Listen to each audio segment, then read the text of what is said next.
nominations that he's making are adding up, and they're going to become even greater in number to the point that he will himself have Trump agenda insurance on the courts long after he's gone. Now, why is there rush? You still say he's not conservative. How's he making the right judicial appointees? Well, I don't want to tell you that because I don't want to make a target of the people helping out here. But let me just assure you, he is relying and trusting the perfect people in selecting judges and judicial nominees. Now, is that conservative? Is it liberal? I mean, I will not change my assessment that Trump is not ideological. Let me modify it by simply saying that's not in the top 3 reasons why he decides to do something. Is it conservative? Fine, let's do it. It's not conservative. Screw, I'm not going to do it. That's not how he thinks. I'm just telling you it's not how he thinks. But his instincts are like the vast majority of the American people's instincts. And I mean the majority. They may not all vote that way, but they certainly live their lives on balance much more conservatively than liberally. No question about it. So here's the second Trump fight. Fix prior to the Republicans getting together, maybe with some Democrats. We'll have a short-term fix with Republicans and Democrats getting together, and after that, we're going to have a successful vote. Sadly, the Democrats can't join us on that, which will be the long-term fix. But I do believe we'll have a short-term fix because I think the Democrats will be blamed for the mess. This is an Obamacare mess.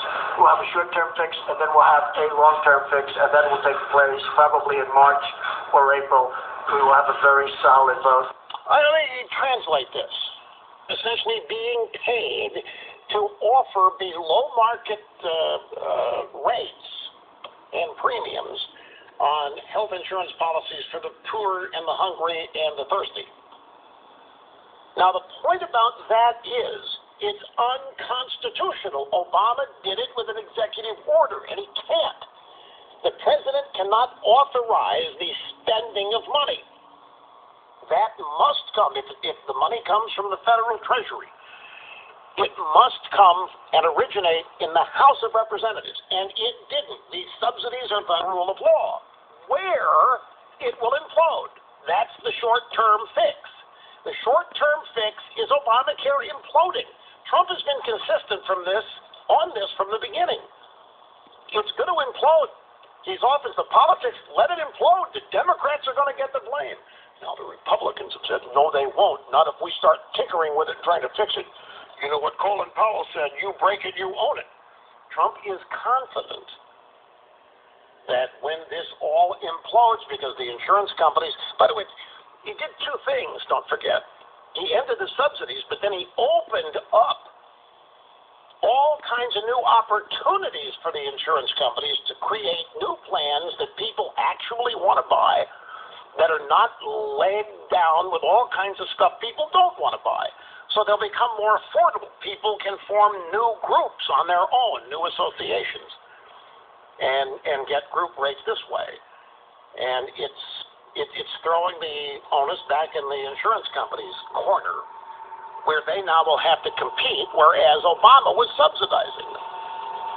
But the point of this is, back in order,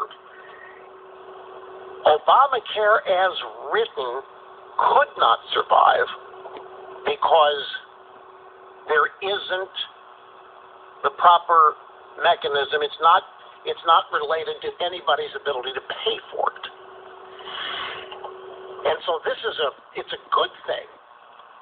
It's a good thing to illustrate that Obamacare was phony and built on a balsa wood foundation from the beginning.